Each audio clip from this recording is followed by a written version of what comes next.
Elkin Emilio Villegas Mesa, que nos va a presentar su libro Culpabilidad del Crimen, y lo va a presentar George Weinstein.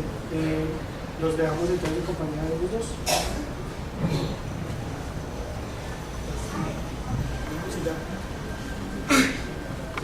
Bueno, buenas noches. Aquí estamos los que somos. En realidad, pues yo creo que el partido de Colombia y la prolongación hasta ahora, porque con lo del último partido que acabó de pasar se definía todo, entonces no importa. Pues yo quiero, a nombre mío y de Elkin, agradecer a Confenalco por habernos aceptado en este espacio. Quiero hacer una aclaración, porque cuando se habla de psicología, psicoanálisis, la gente piensa en algo muy elevado, de temas muy difíciles de entender.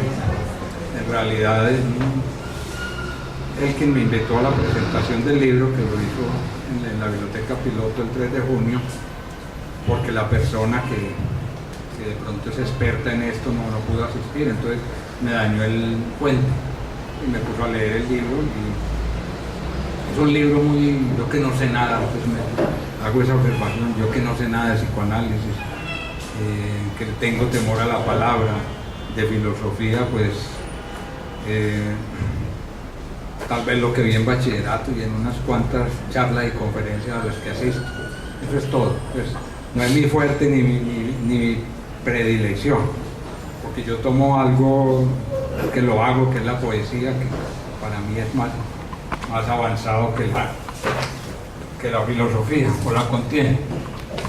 Entonces, mi formación es en ciencias, en tecnologías, en todo lo que es palpable y material, a diferencia de lo que maneja Elkin. Entonces el libro es un libro sencillísimo de entender. Fuera de eso, Elkin es demasiado sencillo en su expresión, comenta y comunica todo profundamente. Entonces yo creo que va a ser una charla de las que ustedes van a aprender bastante, ya se van a crear muchas inquietudes. Yo cuando leí el libro hice, ahí la reduje un poco, 11 planteamientos. Pues en la charla anterior alcanzamos a ver 5, ya hoy lo organicé como en un orden. Si alcanzamos a ver más, pues ya es el problema de Elkin, que tanto se extiende en cada una de las cosas.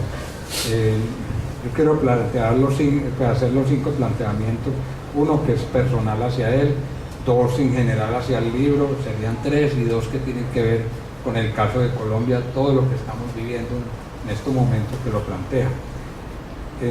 En realidad el libro no es un diálogo, como dice aquí, culpabilidad y crimen, desde una hermenéutica del diálogo de Paul Ricoeur y Sigmund Freud. Sigmund. No, yo creo que sí, ya comienzo a entender por qué decís que no simpatizan mucho con el psicoanálisis. No, yo no es que no simpatice, sino que no lo entiendo, no lo comprendo, nunca lo he abordado. Entonces, entonces le estás cambiando hasta el nombre al creador del psicoanálisis. No, pues Freud no, en realidad se pronuncia Freud y todos lo decimos Freud, entonces por eso es difícil. Es que es una... No, pero para que vayamos entrando en materia y hagamos de esto una conversación fluida, nada estricta, rígida. No, estaba pensando yo aquí en eso de tu formación, ¿sí?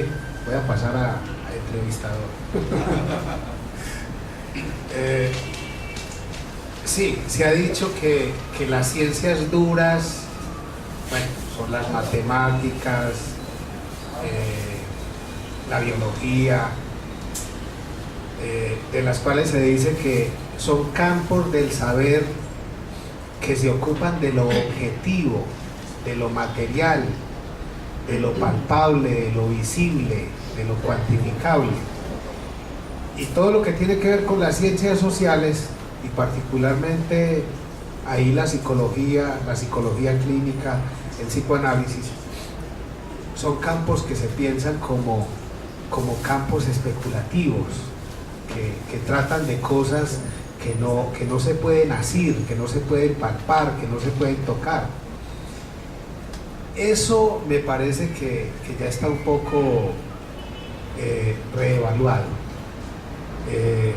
El auge que han tenido las metodologías cualitativas en los últimos años permite deducir de que muchas de esas cosas que se le han ubicado a las ciencias del espíritu también hacen parte de las ciencias duras o de las ciencias objetivas, porque es que la objetividad no es absoluta, ni siquiera en el campo de la biología ni en el campo de las matemáticas. Entonces, me parece que en el psicoanálisis y en la sociología y en la psicología clínica hay cosas que son tan claras que al sujeto no le quedan dudas. Yo tengo una hipótesis y esa la podemos debatir, y es que parece ser que en los tiempos actuales carecemos de los grados de simbolización necesarios para poder captar cosas que podrían ser consideradas obvias. Miren, un asunto como guiar la existencia por un sistema normativo, yo creo que eso en términos lógicos, en términos psicológicos, a cada quien eso le dice sí. Yo creo que toda persona de alguna manera sabe que regir la existencia por la ley es algo que le hace bien al ser humano. Y sin embargo, en la vida cotidiana lo que se constata es todo lo contrario. Con esto estoy bordeando, estoy más o menos tocando algunas cosas que están contenidas en el libro, porque en esta elaboración yo diría que un elemento que es esencial es el asunto de la ley y es el asunto de lo simbólico. Ahorita vamos a tratar de desarrollar ese punto, pero eso es objetivo. O sea, lo que tiene que ver con la ley es un asunto objetivo para quien tiene, digamos, la suficiente capacidad para simbolizar los beneficios de la ley, ¿sí? Para quien tenga, digamos, dificultades para la simbolización, que es una de las hipótesis que yo aquí manejo, por ejemplo, en el caso del sujeto criminal, el sujeto criminal no entiende las cosas con avisitos, ¿sí? Digamos que el sujeto criminal hace caso a una norma, y eso que a regañadientes, cuando le imponen las cosas por la fuerza. Entonces, una de las hipótesis, como les decía ahorita, que manejo en el libro, es que es muy probable que en nuestro medio, y no solamente en nuestro medio, en el mundo entero, estamos teniendo problemas serios para poder simbolizar ciertos asuntos que operan en la vida social, y que operan en la vida social en beneficio de los seres humanos, porque es que es cierto que hay normas que son caprichosas, que son irracionales, pero el propósito de la ley es ayudarle al ser humano a vivir mejor. Digamos eso pues de entrada, pero bueno. Yo creo que el que se me está saliendo, no, en realidad no, yo lo digo porque, pues, digamos, por suerte, mi formación es matemática, científica, pero también bastante humanista. Pero yo quiero como bajar, porque es que cuando se habla de psicoanálisis todo el mundo le oye, ¿sí? Y piensa en un sofá rojo donde lo van a desangrar, ¿sí? Entonces, no, yo no quiero comenzar con Elkin En realidad el libro es muy sencillo y es como un título a medias porque dice desde una hermenéutica del diálogo de Paul Ricoeur y Freud. En realidad ahí entran, yo diría que otros tres filósofos a complementar. No es un diálogo, es un conversatorio, porque entra el autor que moldea, modula todo el libro y escoge lo que él quiere. No, direccionar. en eso estamos de acuerdo. Es que Entonces, incluso... yo termino. Y los otros dos, para completar esta idea, y los otros dos son, porque según el autor Ricoeur, se basa mucho en Hannah Arendt y en Oscar del Barco. No lo conozco mucho, es un filósofo español. Entonces él viene a hacer un diálogo entre esas 5 personas y no entre dos. Sí. Es que incluso uno podría decir que este aparente diálogo que estamos tratando de tener aquí, George y yo, si vamos a ser objetivos a la luz de la lógica psicoanalítica, habría que decir que uno nunca habla desde uno. Uno es hablado por los autores y por aquellas personas que han sido significativas en la historia personal. O sea, yo aquí no estoy hablando, digamos, desde mí mismo. O sea, estoy hablando, pero en representación, como decía en cierta ocasión por ahí Gonzalo Soto Posada, estoy haciendo memoria de todos los que ya no están. ¿Sí? O sea, cuando uno se ocupa de estos problemas tan serios como el de la culpa, como el del crimen, sin lugar a dudas, tiene que remitirse a todos aquellos que ya han dicho algo con relación a estos conceptos. Entonces, es que es más, si ustedes llevan esto al plano de la psicología individual, mal llamada individual, porque realmente toda psicología individual en el fondo es psicología social. O sea, un hijo es efecto de una familia, le guste o no, ¿sí? Y ese hijo, a donde vaya, irá, digamos, con ese cúmulo de identificaciones que ha establecido con los padres y con todas aquellas personas con las cuales se ha cruzado.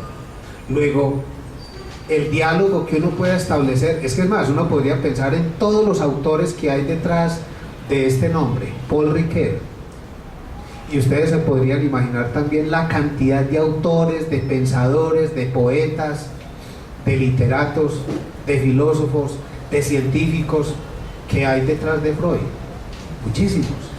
Entonces, claro, cuando George habla de que quizás esto no es un diálogo entre Paul Ricoeur y Sigmund Freud, sino más bien un conversatorio, seguro que sí, tiene razón, ¿sí?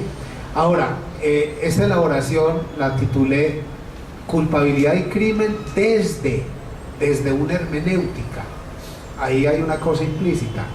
La hermenéutica, digamos, es el trabajo que yo hago.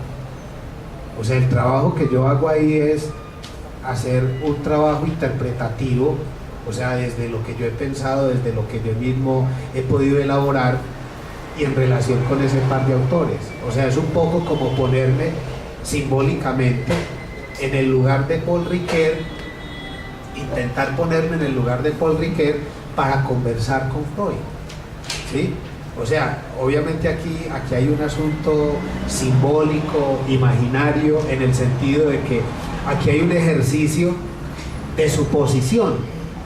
Digamos que en esto soy un poquito novelista, sí, porque me pongo a imaginar un poco el problema de la relación entre culpabilidad y crimen desde la lectura que probablemente hizo Paul Ricoeur de Freud. Y en ese sentido, entonces, como hacerle preguntas a Freud. O sea, digamos que yo ahí opero como un sujeto que está, digamos, en esas dos personalidades. Unas veces me sitúo del lado de Paul Ricoeur y entonces le hago preguntas a Freud. Otra vez me hago del lado de Freud y le hago preguntas a Paul Ricoeur. Y vean, esto ya casi que es una confesión. Mi formación profesional es en el campo de la filosofía, pero también en el campo del psicoanálisis. Entonces, digamos que yo tengo un pie ahí implicado con Paul Ricoeur, filósofo, ¿sí? Y otro pie implicado en Freud.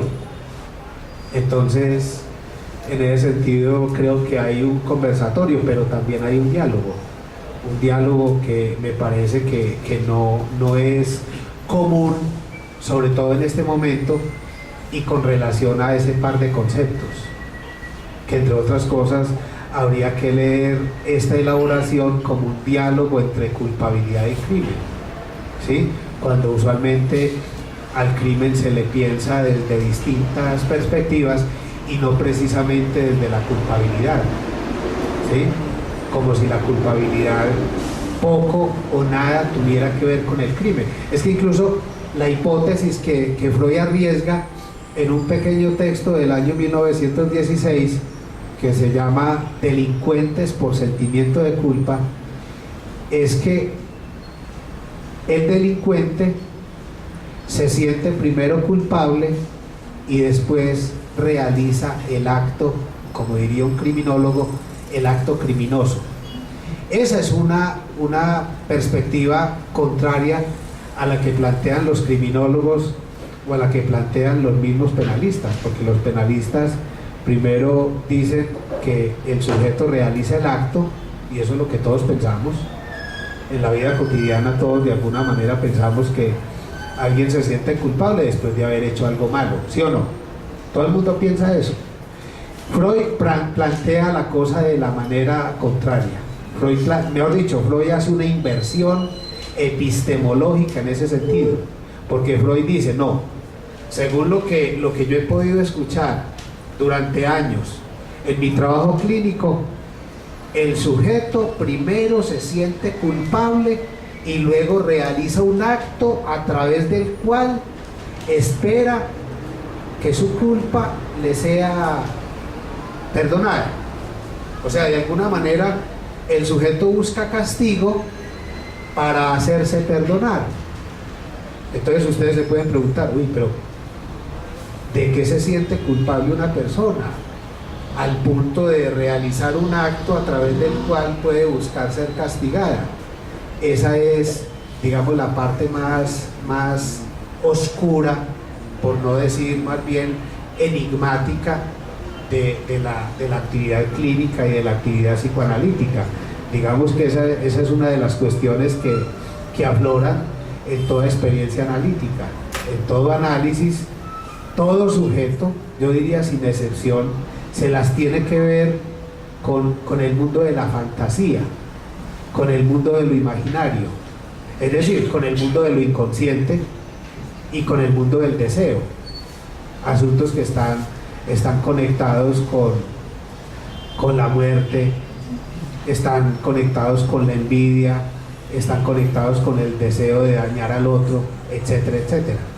Pero no me quiero extender ahí, sino que quiero que George me pregunte cosas o que me confronte también, porque es que yo no pretendo pues que esta elaboración sea admitida así nomás. Me parece que los libros son posibilidades de diálogo, ¿sí?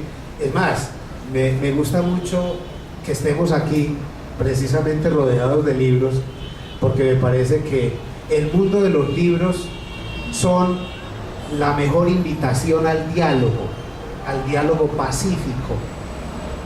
Yo desde hace muchos años tengo la idea de que los buenos lectores tienden a ser gente pacífica, así en un momento determinado seamos combatientes a nivel simbólico y en el uso de la palabra, porque ese es otro de los problemas que tenemos en nuestro medio. Creemos que el que es crítico, el que es un combatiente, digamos, en el campo de la palabra y el lenguaje, necesariamente es un ser bélico, y no.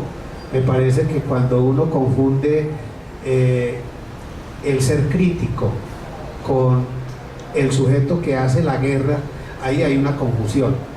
en el mundo entero, y en este momento, por ejemplo, pienso en este loquito de Fernando Vallejo. O sea, quienes hayan asistido a algunas de las conferencias de Fernando, yo creo que uno sale de ahí riéndose, porque él es un provocador, pero de ahí no pasa. Y yo pienso que a nosotros nos hace falta tener más tolerancia con el discurso y la palabra del otro. Yo creo que en esta ciudad, y de alguna manera lo hemos visto muchas veces, cómo la gente a veces se mata por un simple insulto. ¿Sí?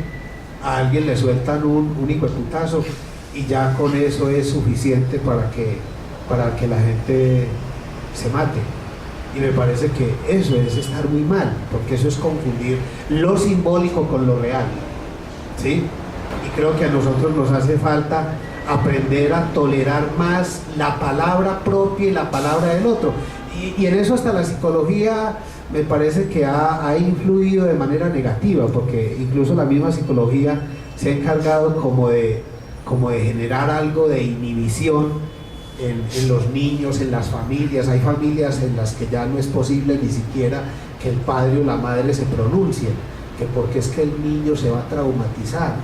Y por esta época y en muchos contextos uno encuentra gente a toda hora prevenida en el uso de la palabra porque cree que va a herir al otro, lo va a maltratar o el otro se va a sentir mal. Me parece que eso es muy grave en una sociedad como la nuestra donde hay tantas cosas horribles. Yo pienso que es más plausible el que los seres humanos hablemos y nos digamos a veces las cosas a que nos agredamos y a que nos matemos.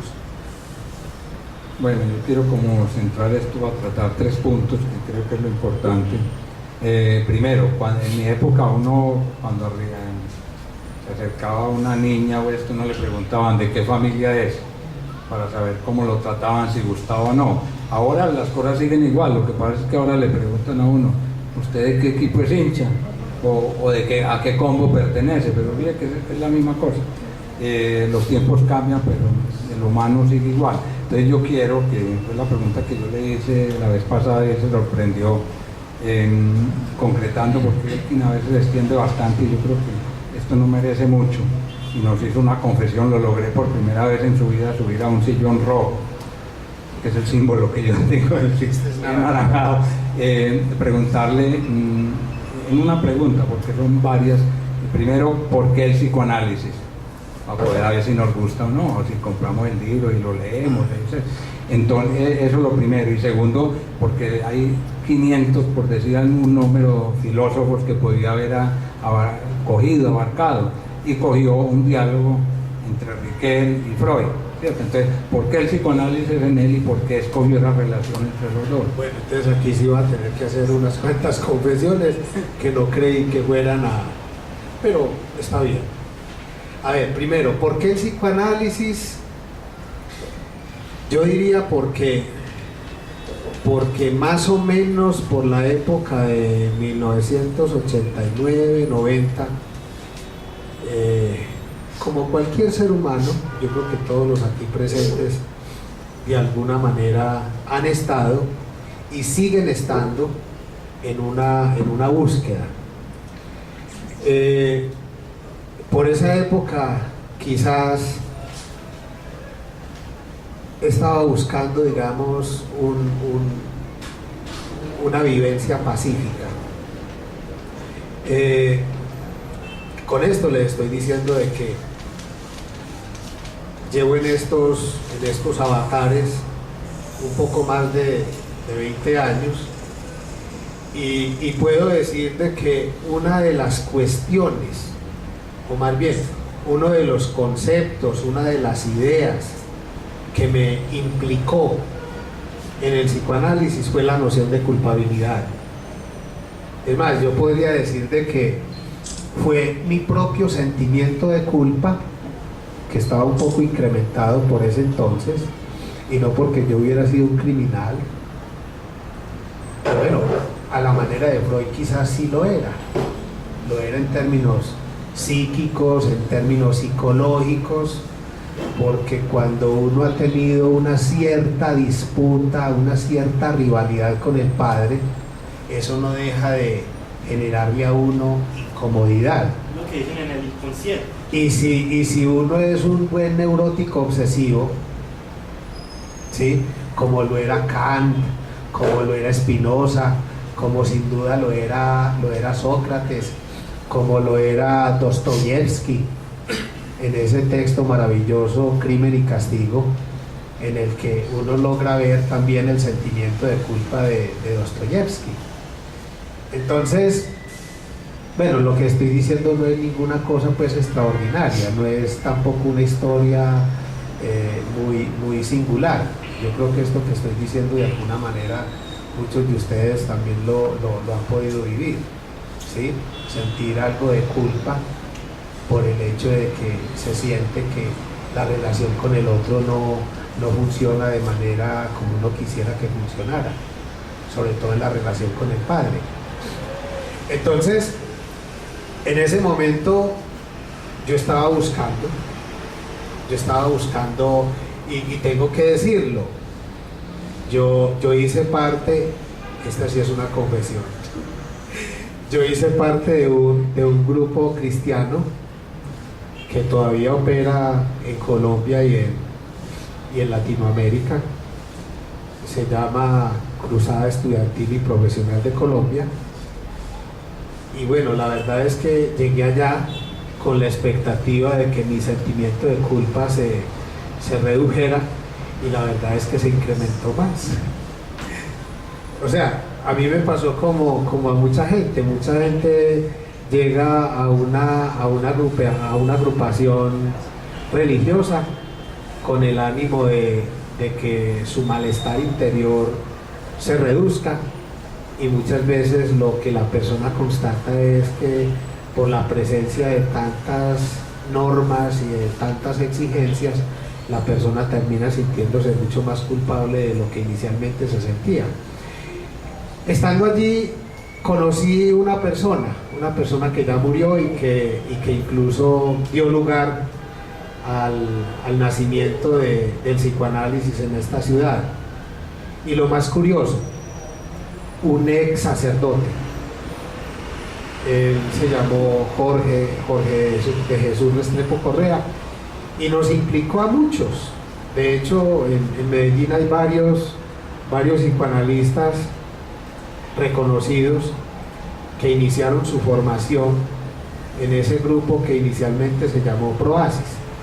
Pero tengo que reconocer de que mi ingreso, mi inicio, mi contacto inicial con el psicoanálisis fue a propósito del sentimiento de culpa, ¿sí?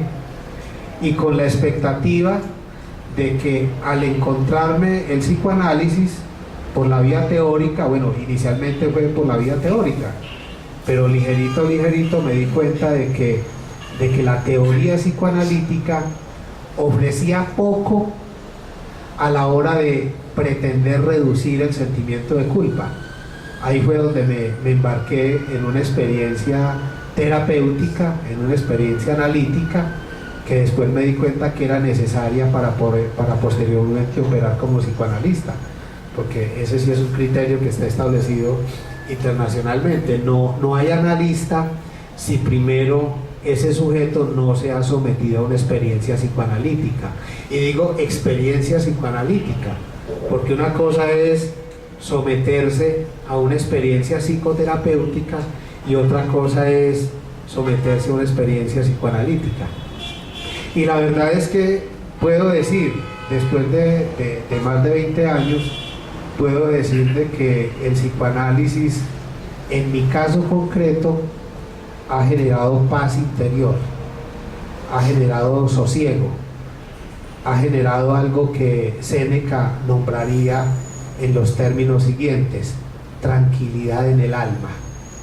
Me parece que si uno logra el sosiego en medio del desasosiego, porque decir eso en Medellín, en medio de tanto conflicto y en medio de tantas lidias, en medio de tantas lides que a los seres humanos nos toca dar, ya es decir mucho. Entonces, de hecho, incluso la elaboración que antecede a esta es un libro que se llama cura del sentimiento de culpa y de la depresión. En esa elaboración prácticamente yo doy cuenta de manera muy teórica, porque si ustedes lo leen, pues podrían pensar, bueno, pero ¿qué de la vida interna o de la vida subjetiva de este hombre aparece ahí?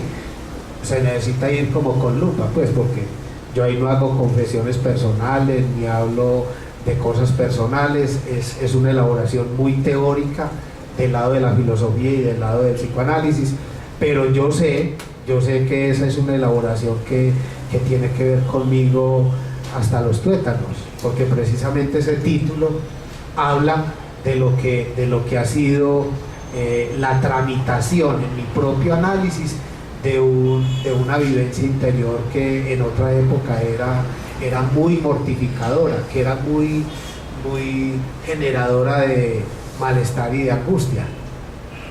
Eso pues con relación al psicoanálisis. Y en relación a Paul Ricoeur, yo diría que fue haciendo la maestría en filosofía en la UPB, y tengo que decirlo aquí también, fue a partir de la relación con Gonzalo Soto Posada que me fui, digamos, encariñando y encarretando con este filósofo. O sea, fui descubriendo de que entre este filósofo y yo habían muchas afinidades, ¿sí? Empezando porque Ricoeur fue miembro activo de una comunidad religiosa, ¿sí? O sea, él, al tiempo que era filósofo, era un cristiano, digamos, practicante, ¿sí?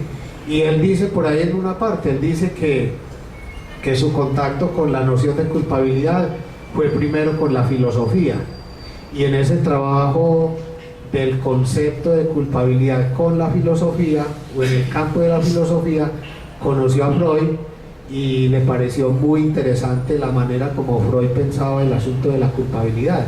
En el caso mío fue al revés. Primero yo me topo con el concepto de culpabilidad en Freud, aunque sí y no. O sea, teóricamente en Freud, pero vivencialmente yo ya tenía contacto con la noción de culpabilidad desde mí mismo, porque es que la culpabilidad no es un asunto que uno pueda decir, es una elaboración de Karl Jaspers, es una elaboración de Paul Ricoeur. Hay muchos autores que se han ocupado de la culpabilidad desde el punto de vista de la filosofía, pero hay que tener en cuenta de que la culpabilidad, más que un concepto filosófico, psicológico, clínico, psicoanalítico, es una vivencia personal. Yo pienso que toda persona, en mayor o menor grado, se las tiene que ver todos los días con la culpabilidad como vivencia, ¿sí? Como dice Paul Ricoeur, como idea reguladora, ¿sí? Entonces, creo que ahí respondo un poco a lo que me pregunta Dios. Correcto. Pues yo en realidad no estoy haciendo preguntas ni entrando en un diálogo, sino que mi función como presentador es hacerle unos planteamientos para que no suelte esa riqueza que tiene. Si ven, por ejemplo, la estrategia esta de preguntarle por qué el psicoanálisis es diferente a que yo le dijera, hablarnos de culpabilidad. Sería una cosa más rígida, más... Sí, incluso la verdad tengo que agradecer eso. Cuando yo le hago esta pregunta, él se suelta, como si estuviera en el sofá, y ustedes se pueden acopiar y recoger lo que él dijo aquí, que son cosas muy profundas y muy espontáneas, sin ninguna hilación, sino espontáneamente. Bueno, yo tengo como, para que nos alcance el tiempo, pues 3 planteamientos. Primero voy a ver algo, los que lean aquí o busquen en internet, en YouTube, donde hay de él que no hay cantidad, están los videos, por ejemplo, de la presentación pasada hay 2 videos, cada uno por ahí de 50 minutos, buscan Elkin, Villegas, Mesa, y ahí se encuentran una cantidad de videos donde están, seguro va a estar esta charla, ¿no? Y la anterior de la presentación que hicimos.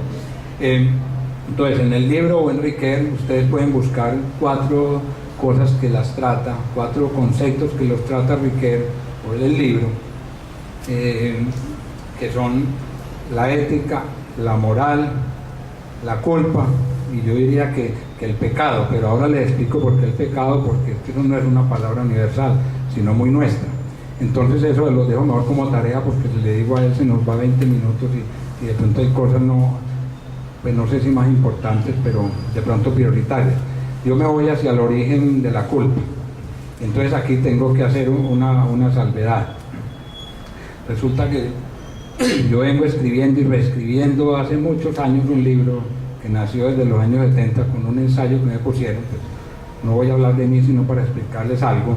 Entonces, en esto que es los orígenes de las creencias humanas, entonces me remonto desde el Big Bang hasta el primer libro, sería hasta el año 1, no sé si el segundo lo pueda hacer o me lo dejen hacer.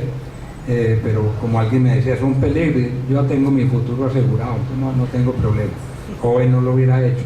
Pero resulta que investigando pues todo esto, que los conocimientos son muy fraccionados, hoy me encontré retomando otra vez esto, vamos a la que llamemos al origen del hombre o a su creación. De todas maneras todo tiene un principio. Resulta que Mesopotamia, toda esa región del Oriente Cercano y Oriente Medio, era rica en barro y en palmeras. Según cuenta, yo le doy la misma credibilidad, yo no voy a hablar de religiones, voy a hablar de historia, y yo no me entro a refutar. O sea, el libro mío va a ser entrelazar todas las historias y hacer preguntas, sin ninguna respuesta, porque no las tengo ni las tendré, sino que me remonto al origen. El origen del humano, de los hombres, del Homo sapiens, se remonta a los sumerios, aproximadamente hace 5.000 años, 5.000 años antes de la era común, pero para que lo entendamos más fácil, antes de Cristo, unos 5.000 años. Ahí fue creado los hombres, porque fueron 14, 7 hombres y 7 mujeres de barro. Esa historia, o sea, yo le doy la misma credibilidad histórica a la Torá. La Torá es la edición verdadera. La Biblia es la segunda edición que adoptó la Torá, la adoptó, la adaptó y la modificó, y no pagó derechos de autor, sino que se dio por sentado y lo llamó Antiguo Testamento. La Torá son 5 libros que llamamos nosotros el Pentateuco, 5 Antiguo Testamento. Resulta que según esas historias, y esas historias están la misma credibilidad le doy yo, por ejemplo, a la Ilíada, a la Biblia, a la Torá, como libro histórico. Yo no estoy hablando de teología. Resulta que según la Torá, según los sumerios, y eso está escrito, el que quiera va al Museo de Londres y de París, del Louvre, y allá encuentran, en el Museo de Londres hay cerca de 50.000 tablillas, donde está todo escrito, el origen del hombre, todo lo que aparece en uno de los varios de los libros de la Biblia, ahí está escrito, en sumerio antiguo. El que quiera y no crea en traducciones, va y lo lee y ahí lo encuentra. Hay cerca de 50.000 tablillas, donde habla en Hammurabi, en Gilgamesh, encuentra el diluvio, la creación del hombre, todo. Entonces, el origen del hombre de barro viene de Sumeria, 5.000 años. La creación, como lo conocemos nosotros en la cultura occidental, hablo cultura occidental de Europa y América, a diferencia de Asia y África, se dio 5.000 años en Sumeria. 3.760 años antes de Cristo, Yahvé o Jehová creó al hombre según lo que conocemos nosotros en la Biblia. Entonces yo voy a esto, no me interesa ese origen que les digo que es remoto y que posiblemente no lo entendemos, sino a lo que nosotros conocemos. Por eso hablo de pecado, porque en esas otras culturas puede haber culpa, pero no pecado. Entonces me voy al origen de nosotros, 3.760 años que fue creado antes de Cristo, que fue creado Adán, ¿sí? Y ahí viene, entonces a mí me dice mucha gente, no, pero es que eso es un mito, eso es una historia de niños. Y sí, en realidad es una historia de niños, la culpa por Adán. Y es tanto trabajo de niños que la mayoría de las familias colombianas, por mucha parte, dicen que es un mito, pero hacen bautizar a sus hijos para quitarle esa culpa. Entonces yo quiero es que alguien a través del libro de Riquel nos explique algo sobre la culpa, pero a partir de, el origen de la culpa en nuestra cultura occidental, porque hay una cuestión. Resulta que Adán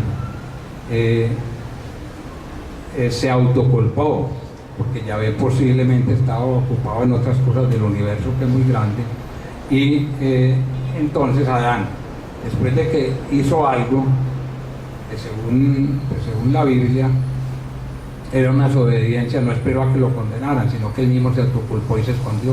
Eso nos dice la Biblia, ¿sí?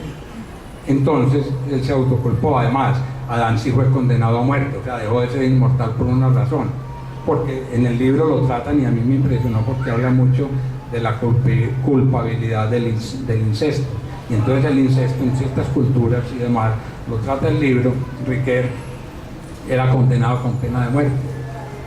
Incesto es que un padre se acueste con su hija que nació del semen de él, o sea, de una parte de su cuerpo, pero resulta que Adán por eso fue, según lo que yo observo, fue condenado a muerte por incesto, porque resulta que Eva era hija de Adán, era parte de un cuerpo, de su cuerpo, ¿sí? Que era de una costilla. Entonces, todo esto que nos viene de culpabilidad, yo quiero que él quien nos lo explique como el origen de la culpa en nuestra cultura. Bueno, aquí vamos a perder un poquito la inocencia. La inocencia, porque en ese sentido todos somos niños, ¿sí? O sea, cuando uno cree a la letra en el mito, se podría decir de que uno es niño y no ha conquistado lo que decía Kant, la mayoría de edad. O sea, no ha logrado, digamos, incursionar en una actividad intelectual, simbólica, que le permita, digamos, tener una versión mucho más lógica, mucho más acabada de la realidad humana. A nosotros nos han hecho creer de que el pecado de Adán fue haber comido del fruto prohibido, y mucha gente todavía piensa que haber cogido la manzana y lo toman así, y eso efectivamente, como decía yo hace un momento, es un asunto de niños, porque ahí todos de alguna manera hemos sido niños y seguimos siendo niños cuando creemos que la cosa fue así. Yo creo que ya George introdujo un elemento que permite como hacer hermenéutica de ese mito, ¿sí? Él mencionaba el asunto del incesto, y valdría la pena pensar la situación de Adán con respecto al Padre, a Dios Padre, en términos de incesto, ¿sí? Al punto de que uno podría plantear la hipótesis de que detrás de el mito o de la pequeña historia en relación a la manzana hay un crimen asociado con el incesto, ¿sí? Y obviamente también en relación con el parricidio, porque es que cuando Adán decide supuestamente comer del fruto prohibido, y miren que eso tiene una connotación muy erótica, muy sexual, comer del fruto prohibido, ahí está desobedeciendo al Padre, está retando al Padre, ¿sí? Y si hay algo que genera sentimiento de culpa, es eso, retar al Padre, pretender hacer lo que el Padre no quiere, es hacerse acreedor a un sentimiento de culpa. Y eso no es porque lo diga Freud o porque lo diga Riquet, eso cada quien lo puede sentir de manera clara y directa. Yo, por ejemplo, y lo tengo que decir, después de haber estado unos cuantos años en esta denominación religiosa, y después haber comenzado a leer a Freud de manera consciente, de manera rigurosa, y luego haber comenzado un análisis, ahí sí comencé, digamos, a descubrir los resortes ocultos de la culpabilidad. Y ahí fue donde comencé a darme cuenta de muchas cosas que me implicaban hasta lo más hondo de mi ser. Yo soy el hijo mayor de una familia, y todo el que aquí sea el hijo mayor seguramente me dará la razón en esto, y es que muchas veces el hijo mayor Toca más duro. le toca más duro en la relación con el padre, ¿sí? Empezando porque el padre con el hijo mayor, con su primogénito, él se la juega a hacer las cosas muy bien, y al buscar hacer las cosas muy bien, la embarra, porque se excede, ¿sí? Uno ve eso, lo ve en la vida cotidiana, quienes hayan sido educadores. Yo también soy educador, y eso uno lo detecta en las escuelas, en las instituciones educativas, y en el ámbito clínico uno sí que lo escucha. Padres muy preocupados por ser buenos padres. Bueno, eso no tanto en esta época, porque es que en esta época se ve un fenómeno, y es el de que quien logra llegar a ser padre sale corriendo. O sea, es un asunto que horroriza a muchos, los pone a correr, y como que ante el horror de quedarse y ver los efectos de su influencia en el hijo, más bien prefiere irse, ausentarse, que estar ahí quizás presenciando el reproche del hijo, porque una de las cosas que el padre contemporáneo más teme es ser reprochado por el hijo, ¿sí? Pero de todas maneras no se salva, porque independientemente de si se queda o se va, de todas maneras el hijo va a criticar al padre, y parece ser que esa es una de las razones por las cuales hoy día mucha gente no quiere ser padre, porque quiere pasar por la vida, digamos, ileso de críticas, y eso no es posible. O sea, todo el que tenga hijos necesariamente tendrá que cargar, digamos, con la culpa de equivocarse en algo. Incluso el mismo Freud, una vez le preguntaron que por qué un psicoanálisis tendía a ser costoso, y bueno, el que le hacía la pregunta no le hacía la pregunta solamente en términos económicos, costoso en el sentido del tiempo, de la angustia que hay que invertir allí, etcétera. Y Freud meditó un poco y dijo: hombre, pues es que no hay nada más costoso en la vida que la enfermedad y la tontería. Y se pone uno a ver, y sí, uno por tontería ha hecho muchas cosas de las cuales luego se arrepiente, de las cuales uno luego se siente culpable y desearía no haber vivido eso. Y por enfermedad, pues muchas de las mujeres que inicialmente buscaron a Freud en Viena para hablar con él de sus cosas, eran mujeres que se sentían muy culpables. No se les olvide de que la sociedad en la que nace el psicoanálisis era una sociedad en extremo católica, ¿sí? Es más, a mí me parece que fue muy gallardo Freud al ponerse a construir toda una teoría sobre la sexualidad infantil en una Viena católica, conservadora. El médico, pues les cuento que después de que él escribe la interpretación de los sueños en el año 1899, se publica en 1900, él estuvo prácticamente 7 años solo.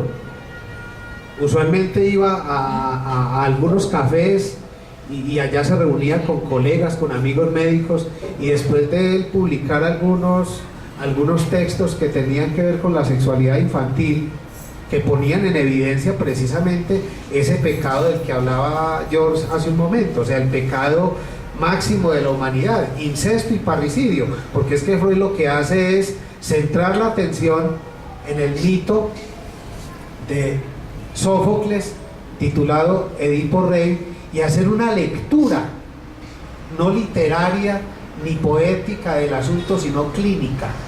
Por ahí se da cuenta de que eso que narra esa tragedia es un asunto esencialmente humano. Todos de alguna manera somos Edipo, al punto de que podríamos decir de que Edipo es una especie de espejo en el cual todos nos podemos mirar, ¿sí? Elkin, yo por eso voy a preguntar, porque es bueno saber uno y después no quedarse colgado en la brocha. En realidad se está faltando 10 para las 8, o sea que tenemos por ahí 15 minutos para yo hacer planteamientos y después para que haya algo, cabida algunas preguntas. Entonces voy a recoger estos dos planteamientos que Elkin se lleva por ahí una hora, media hora en ellos o más. Los voy a recoger, hacer los planteamientos para que Elkin por ahí en 15 minutos los resuelva los dos, porque tienen que ver en realidad lo que quiero llegar a nuestra realidad colombiana.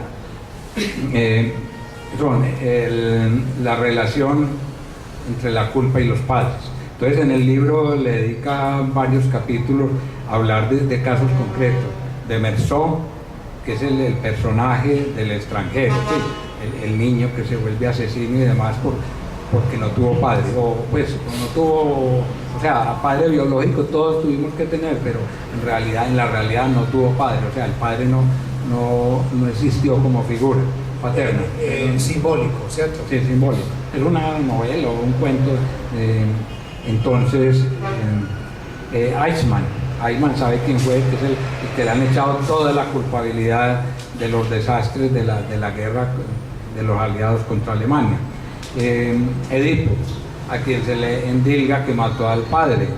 Yo no creo en eso, porque es que él sí tenía en la cabeza eso que le había dicho